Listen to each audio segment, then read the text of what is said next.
건강보험노조 조합원 동지 여러분 안녕하십니까? 저는 공공운수노조 교육센터의 센터장을 맡고 있는 양경규입니다. 오늘 여러분들과 함께 이제 파업을 준비하고 계신데 파업이 무엇인지 좀 같이 여러분들하고 상의를 해야 되는데 그 전에 파업을 하기 위해서 우리 노동조합은 어떤 고민을 해야 되고 한국의 노동운동, 노동조합은 어떤 위치에 와 있는지를 같이 고민해 보면서 오늘의 파업의 의미까지 생각해 보는 시간을 갖도록 하겠습니다. 요즘 뉴스를 보면 노동조합의 파업들이 뉴스들이 되고 있습니다. 철도가 파업을 준비하고 있다가 지금도 하고 있고요. 그리고 현대자동차가 파업을 거두었고 지하자동차도 쟁의 발생 결의를 한 상태입니다. 포스코 노동조합도 파업 준비 중에 있는 것으로 알려지고 있습니다. 그리고 여러분들도 10월 달이면 파업에 들어가게 되는데요. 우리는 왜 파업을 하는 것일까? 우리가 이 파업을 통해서 얻고자 하는 것은 무엇일까? 한국의 노동조합은 어떤 상태에 있는가? 이것 또한 여러분들과 함께 고민해보는 시간을 가져보도록 하겠습니다. 그럼 먼저 파업 얘기를 해볼까 합니다. 현대자동차 파업을 준비하고 있었습니다. 정년 연장과 상여금 900% 인상 요구를 걸고 현대자동차가 파업 결의를 하게 됐습니다. 이 파업이 들어서자마자 또 파업인가? 이렇게 얘기를 하고 있습니다. 현대자동차 노동조합 또 파업인가? 근데 사실 따지고 보면 현대자동차 노동조합은 5년 동안 파업을 하지 않았습니다. 언론이 보면 그리고 신문들을 보면 국민들은 작년에도 하고 재작년에도 한 것처럼 생각하게 됩니다. 또 어떤 신문은 현대자동차가 파업하면 경제가 어려울 것이다라고 하는 기사를 쏟아내고 있습니다. 어쨌든 최종적으로 임단협이 타결되기는 했습니다. 현대자동차는 파업할 만한 이유가 있었습니다. 신문이 계속 얘기하고 뉴스에서 나오고 있습니다만 올해 현대자동차는 대체적으로 14조 정도의 이익을 누릴 것으로 파악하고 있습니다. 작년에 비하면 무려 50%의 이익의 신장을 기록하고 있습니다. 이건 모두 노동자들의 땀과 그리고 노력에 의해서 이루어진 것이기 때문에 당연히 노동조합은 임금투쟁을 해야 되는 것이죠. 그러나 결과적으로 현대자동차는 작년에 9.8%를 올렸는데 올해는 거의 1.5배의 신장이 이루어졌음에도 불구하고 임금은 12% 정도의 수준에 그치고 말았습니다. 다른 몇 가지 조항들도 있습니다만 근본적으로 현대자동차가 파업하기 어려웠던 이유가 있습니다. 현대자동차 노동조합은 충분한 임금 인상을 요구할 수 있었지만 쏟아지는 비판에 직면할 수밖에 없었던 것이죠. 왜 이런 일이 벌어졌을까요? 현대자동차 노동조합은 많은 임금을 올리지는 못했지만 기본적으로 그럼에도 불구하고 현대자동차의 노동자들의 임금과 우리 사회의 비정규직의 노동자들의 임금과 영세 노동자들의 임금을 끊임없이 비교하면서 만약에 파업에 들어갔다면 현대자동차 노조는 또 한 번 기종노조라고 하는 이름을 듣게 될 것입니다. 왜 이런 일이 벌어지는가? 그래서 제가 또 다른 화면 하나를 준비했습니다. 이 화면을 한번 보시죠. 이 화면은 어떤 청년 배달 노동자가 보낸 카톡 메시지입니다. 그 시작은 이렇게 됩니다. 주무시는데 죄송합니다. 이렇게 시작한 카톡은 중간에 가면 이런 표현이 나오죠. 저 집에 가면 5시에 밥 먹고 씻고 바로 터미널 가면 한숨도 못 자고 나와서 터미널에서 또 물건 정리해야 됩니다. 새벽 4시 28분에 청년 배달 노동자가 관리자에게 보낸 메시지입니다. 새벽 4시 28분에 지금 들어가서 잠도 못 자고 다시 나와야 되는 이 청년 배달 노동자의 고단한 삶. 이 노동자의 카톡 메시지의 마지막 문장은 이렇게 표현이 됩니다. 저 너무 힘들어요. 저 너무 힘들다고 그렇게 안타깝게 외쳤던 이 노동자는 이날 오후에 이 청년 노동자는 과로사로 사망을 하게 됩니다. 오늘 우리 한국 사회에 플랫폼 노동자, 청년 노동자의 비극적인 삶이 이 작은 카톡 메시지에 들어있습니다. 이 노동자의 삶은 누가 책임질 것인가? 현대자동차 노동자들은 이 노동자에 대한 관심은 얼마나 있을까? 또는 한국의 민주노조 운동은, 민주노총은 이 청년 노동자의 삶을 어떻게 책임질 것인가? 그것은 노동운동의 책무도 아니고 또 현대자동차 노동자들의 책임도 아니고 민주노총도 책임이 아닌가? 혹은 건강보험 노동자들의 책임도 아닌가? 그렇다면 누가 책임져야 되는가? 4대 보험도 없고 일주일에 70시간을 일해야 되는 이 노동자들의 삶을 어떻게 할 것인가? 플랫폼 노동자는 현재 한국에서 220만 명입니다. 주 평균 노동시간은 71시간, 그리고 하루 배달 건수는 313건입니다. 이렇게 살고 있는 노동자들이 있습니다. 실제로 이들의 임금은 200만 원이 되지 않습니다. 이 노동자들은 누가 책임져야 하는가? 만약에 한국 사회의 이 노동자들이 더욱더 늘어난다면 플랫폼 노동자들은 더 늘어날 수밖에 없는 조건 속에서 이 노동자들과 정규직 노동자들은 끊임없이 비교될 수밖에 없습니다. 이런 상황 속에서 현대자동차 노동자들의 임금의 발목을 잡은 것은 사측의 문제가 아니라 우리 사회의 노동 양극화의 문제인 것이고, 이 노동 양극화의 문제를 어떻게 해결할 것인가, 이렇게 노동 양극화를 끊임없이 만들어내는 세상을 노동운동은 어떻게 책임질 것인가라고 하는 고민이 있습니다. 현대자동차 노동조합의 투쟁으로부터 이야기를 시작했지만, 그러나 여기 또 하나의 투쟁이 있습니다. 이 투쟁은 어떻습니까? 바로 여러분들의 투쟁입니다. 여러분들은 지난 연말 12월부터 건강보험 제정에 대한 국고보조를 요구하는 투쟁을 40일간 진행했습니다. 알다시피 그 국고보조는 작년 연말로 끝나도록 돼 있었습니다. 국민의 생활을 책임지지 않는 정치권은 결국 회기를 넘기면서 국고보조 문제를 해결하지 못했습니다. 이 문제는 단위사업장의 임금 1%의 문제가 아니라 전 국민의 문제이고 전체 2천만 노동자에게 너무나 중요한 과제입니다. 이걸 만약에 해결하지 못한다면 한국 사회의 의료보험제도, 건강보험제도, 의료 시스템은 무너질 수밖에 없습니다. 바로 여러분들이 투쟁에 나섰습니다. 현대자동차 노동조합이 자기들의 이익을 위해서 투쟁했지만, 그러나 여러분들은 사실은 전체 국민을 위한 투쟁 또한 게을리하지 않았던 노조입니다. 그리고 이 투쟁은 결과적으로 지난 1월 달에 정치권이 국회에서 다시 국고보조를 5년 연장하면서 건강보험의 재정 문제를 해결했습니다. 그리고 여러분들은 그 연장선에서 올해 임단협을 맞이하고 투쟁에 나섰습니다. 동지 여러분들의 올해 투쟁의 내용입니다. 임금은 최소한 물가 수준 정도는 줘야 되는 거 아니냐, 무슨 엄청난 임금 인상 요구를 하고 있는 건 아닙니다. 그럼에도 불구하고 정부는 오히려 직무 성과급제를 통해서 여러분들을 갈라치고, 그리고 생애임금을 오히려 더 추락시키는 제도를 들고 나오고 있습니다. 임금 인상이 문제가 아니라 저들의 저러한 태도를 통해서 우리들의 생존권을 위협하고 있습니다. 당연히 싸워야 됩니다. 뿐만 아니라 여러분들의 퇴직금 제도 개선 조항을 들고 나왔습니다. 이와 같은 일들을 통해서 여러분들의 임금 조건을 악화시키고자 하고 있습니다. 근로조건도 마찬가지입니다. 또 여러분들이 단협에서 보장받고 있는 노조 활동을 위축시키기 위해서 들어오고 있습니다. 건강보험 노조로서는 싸울 수밖에 없습니다. 그러나 여러분들의 요구사항 중에 또 하나가 있습니다. 바로 건강보험 민영화 정책 및 제도에 대해서 분명하고 확실한 목소리를 내고 있는 것입니다. 청년 배달 노동자, 플랫폼 노동자의 공공의료를 책임지는 운동, 전체 2천만 노동자들을 위한 운동, 국민을 위한 투쟁을 여러분들은 이 싸움에서 같이 하고 있습니다.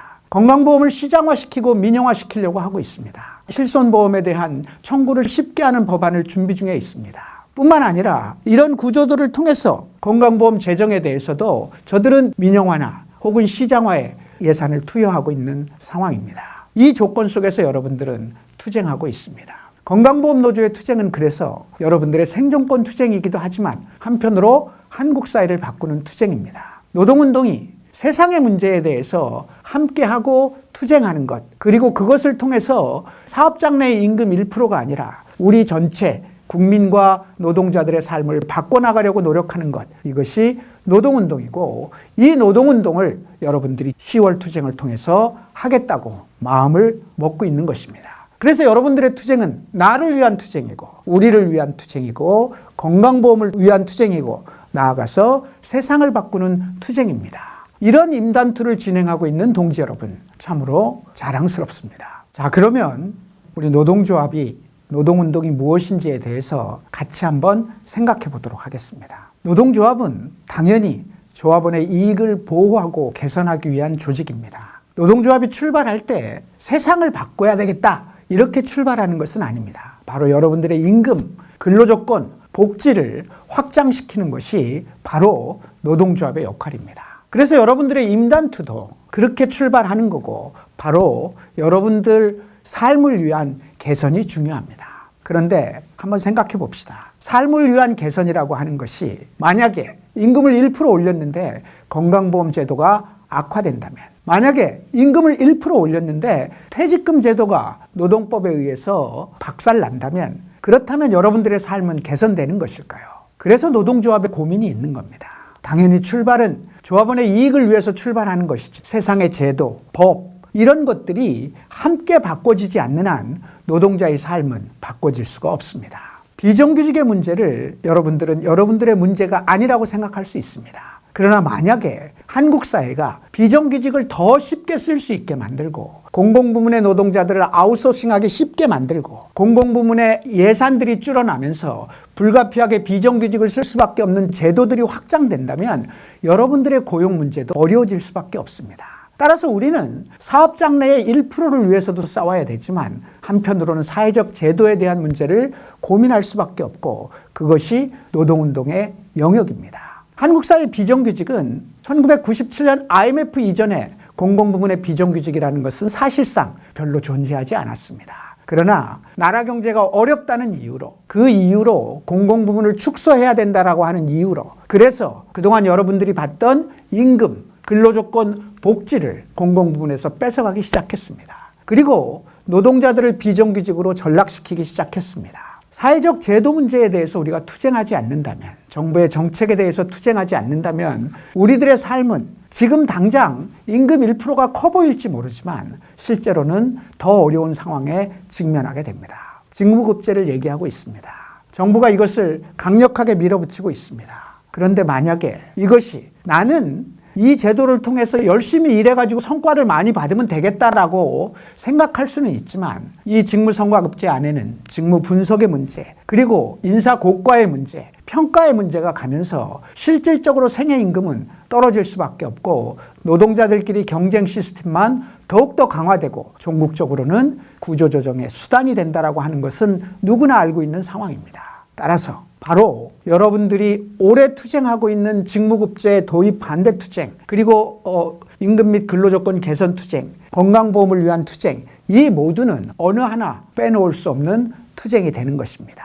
그러면 여기서 우리는 정리해야 됩니다.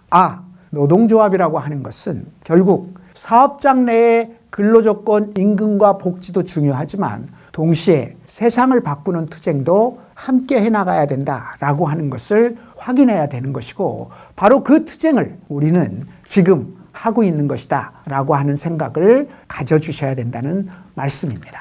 제가 노동조합에 대해서 또 다른 관점에서 한 번 더 설명을 해볼게요. 우리가 살고 있는 사회를 저는 이 작은 산수로 표시를 하고 싶습니다. 우리 사회는 돈을 500원 가진 사람이 300원을 들여서 공장이나 기계를 사고 200원을 들여서 노동을 사서 상품을 생산하는 사회입니다. 흔히 자본주의 사회라고 부릅니다. 복잡해 보이긴 하지만 결국은 우리 시스템은 이렇게 돼 있고 저 판을 벌리는 사람들은 돈을 가진 사람들입니다.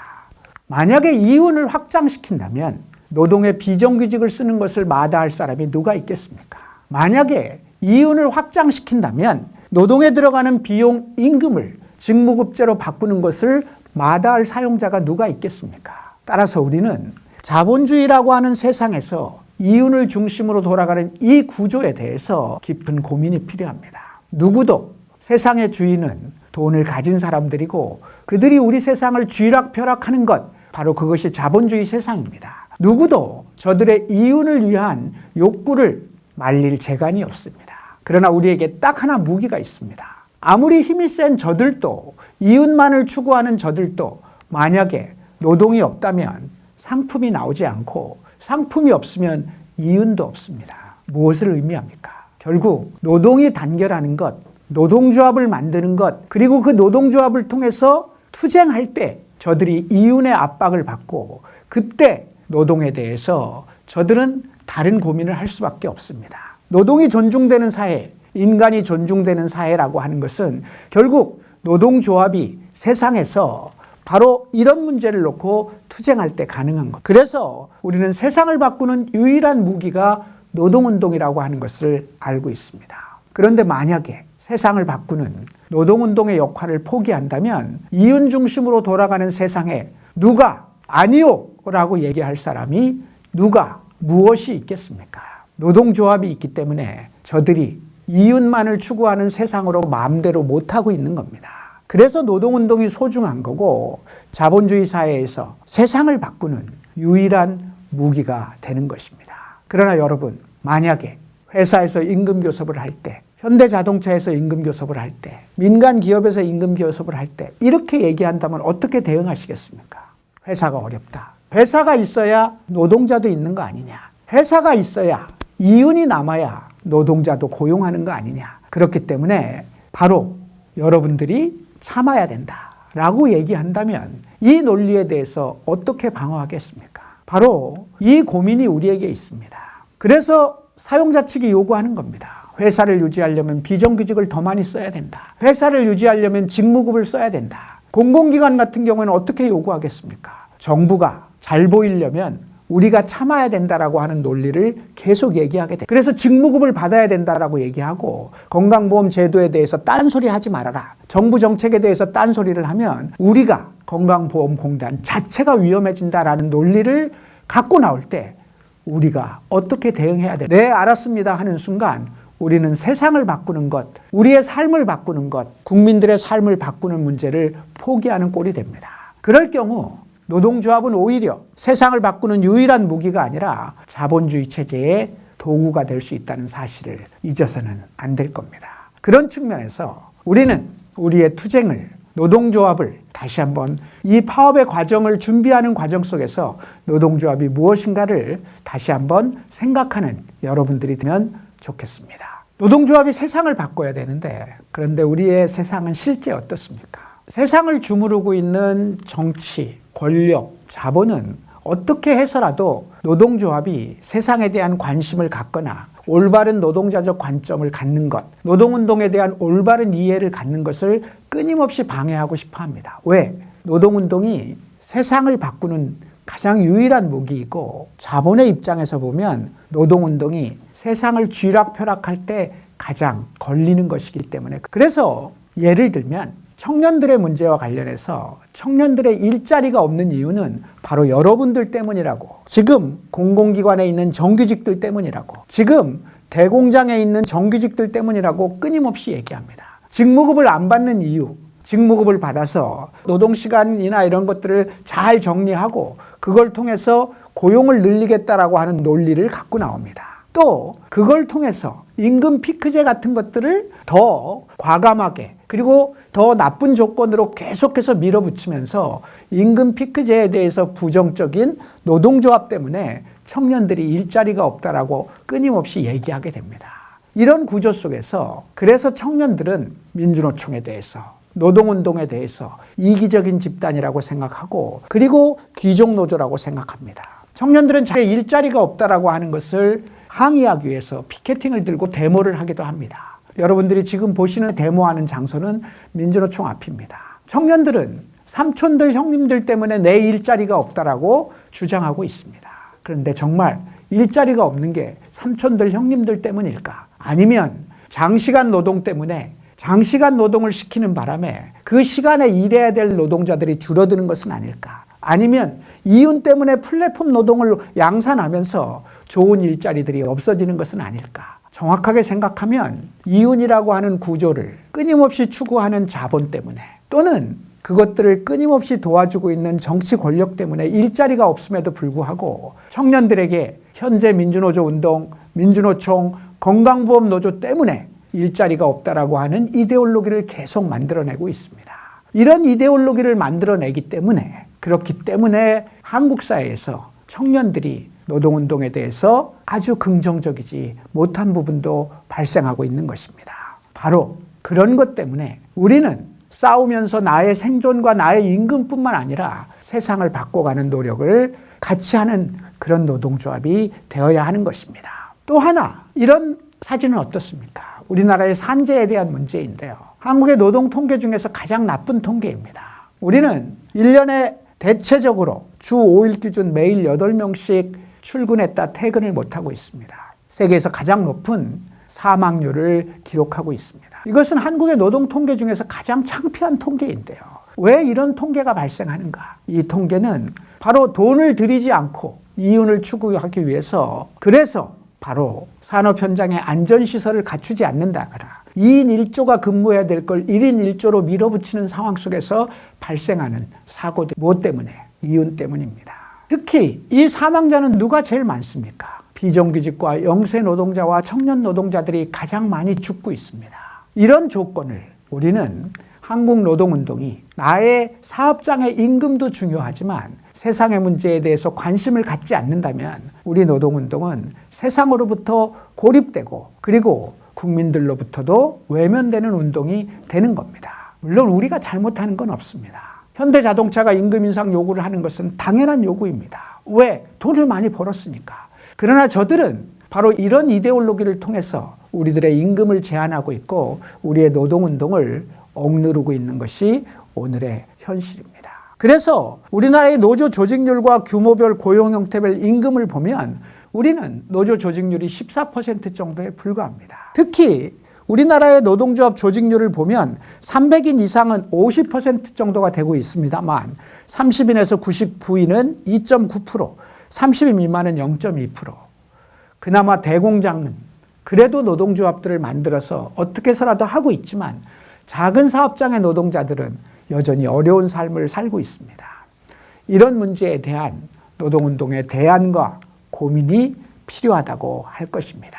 바로 우리는 투쟁을 하면서 나의 생존을 위해서도 싸워야 되지만 그렇기 때문에 세상에 대한 관심을 갖는 노동조합, 노동운동이 되어야 할 것입니다. 한편으로 한국 사회에 그러다 보니까 사회적 불평등이 굉장히 심해지고 있습니다. 이런 통계들이 있습니다. 현재 우리나라는 2만 명의 통합소득과 627만 명의 통합소득이 같은 나라입니다. 어마어마한 차이인 거죠. 얼마나 양극화가 심하게 진행되는지 알 수 있습니다. 청년 세대들 또한 87.2%가 지난 10년간 불평등이 심화됐다라고 얘기하고 있습니다. 이런 나라에서 노동운동이 이 문제를 어떻게 해결할 것인가 라고 하는 것을 고민해야 되고 이 문제를 해결하려면 사회적 불평등을 위해서 해결하기 위해서 사회적 임금, 사회보장제도 이런 것들이 확장돼야 됩니다. 바로 거기에 국민건강보험이 자리하고 있습니다. 여러분들의 투쟁은 그래서 매우 소중합니다. 바로 여러분들의 고용과 임금을 지키는 투쟁이기도 하지만 한편으로 2천만 노동자를 지키는 투쟁이고 국민 모두를 지키는 공공투쟁이 되기 때문입니다. 그래서 여러분들의 파업투쟁은 훨씬 더 의미가 있는 것이고 여러분들이 투쟁을 할 때 나는 이런 역할들을 하고 있다라고 하는 마음을 가지시고 보다 분명한 목소리로 투쟁을 하셔야 할 겁니다. 이제 그렇지 않아도 한국의 노동운동이 사회적으로 많은 고민들을 안고 있습니다만 우리 사회는 그리고 세계는 또 다른 도전들이 오고 있습니다. 이런 도전들 또한 우리 노동운동의 과제입니다. 환경과 생태의 위기 때문에 발생하는 고용불안 문제가 있습니다.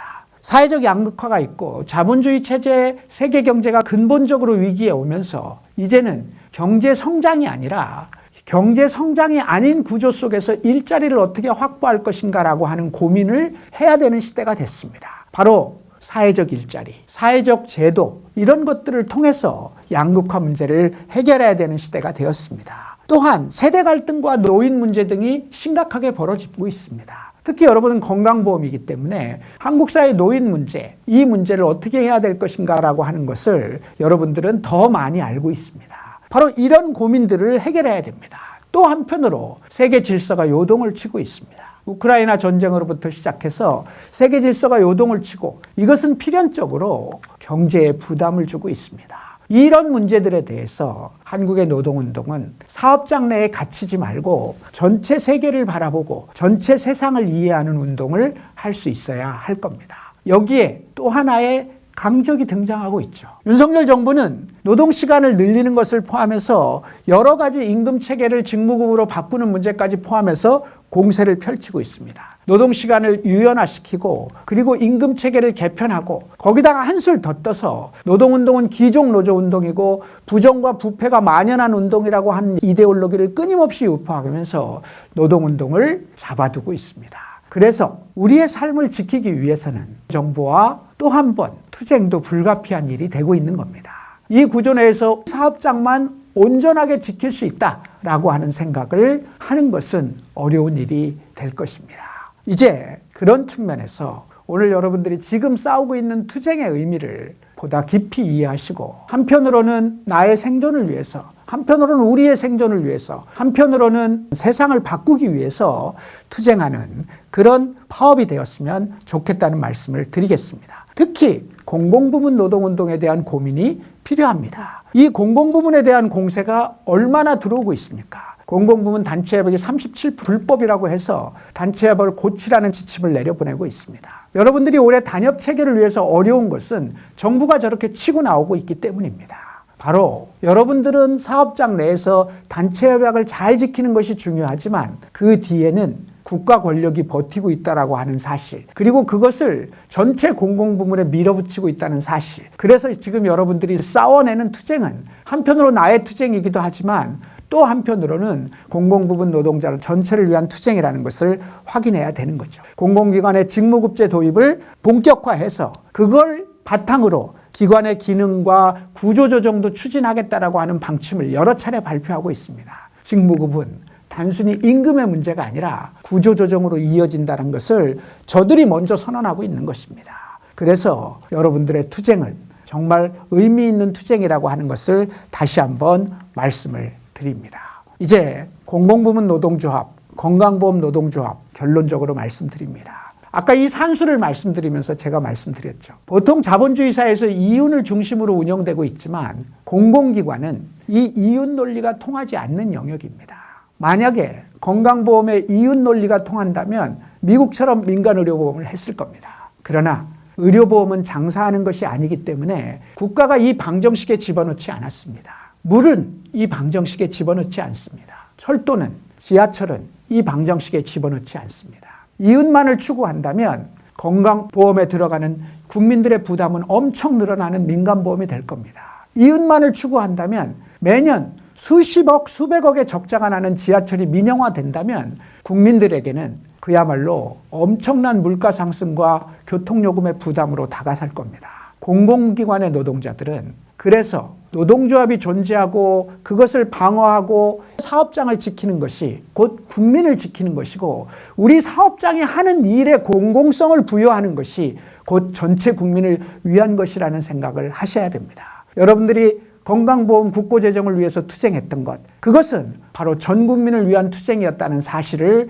확인하면서 이번 파업에 임하셨으면 좋겠습니다. 이제 파업 투쟁의 의미를 이번에 싸우면서 분명히 하셨으면 좋겠습니다. 이 투쟁은 나의 생존의 투쟁이지만 한편으로 한국 노동운동이 가져야 될 책임을 다하는 투쟁이라고 하는 사실을 분명하게 확인하셨으면 좋겠습니다. 진급을 저지하는 것이 나의 투쟁이기도 하지만 한편으로 우리 노동자 전체, 공공부문 노동자 전체에 함께하는 투쟁이라고 하는 것을 확인했으면 좋겠습니다. 파업 투쟁은 좋게 얘기해서 안 되기 때문에 서로 한판 붙자라고 하는 것이 파업입니다. 이때는 결국 최종적으로 결정하는 겁니다. 그 힘은 뭡니까? 그 힘이라는 게 폭력이 아니라 바로 노동조합의 단결입니다. 이 단결이라고 하는 것, 파업투쟁에 들어가서 끝까지 함께한다라고 하는 것은 매우 중요합니다. 시작할 때 동지들과 맞잡은 손, 끝날 때 손잡고 들어가는 것, 이거 하나만 지켜주면 모든 투쟁은 승리합니다. 그러나 저들은 늘 여러분들이 맞잡은 손의 고리를 끊으려고 파업기간 중에 끊임없는 얘기들을 공격을 하게 돼 있습니다. 하나만 약속합시다. 파업투쟁은 힘이 결정한다. 그 힘은 노동자의 단결이고 맞잡은 손을 시작부터 끝까지 놓지 않으면 절대로 지지 않는다는 것을 확인했음을, 그 힘의 원천이 바로 우리임을 확인했으면 좋겠습니다. 바로 그런 투쟁을 통해서 나를 위한 투쟁, 우리를 위한 투쟁, 건강보험을 위한 투쟁 반드시 승리하는 동지 여러분 되시기를 진심으로 바라겠습니다. 고맙습니다.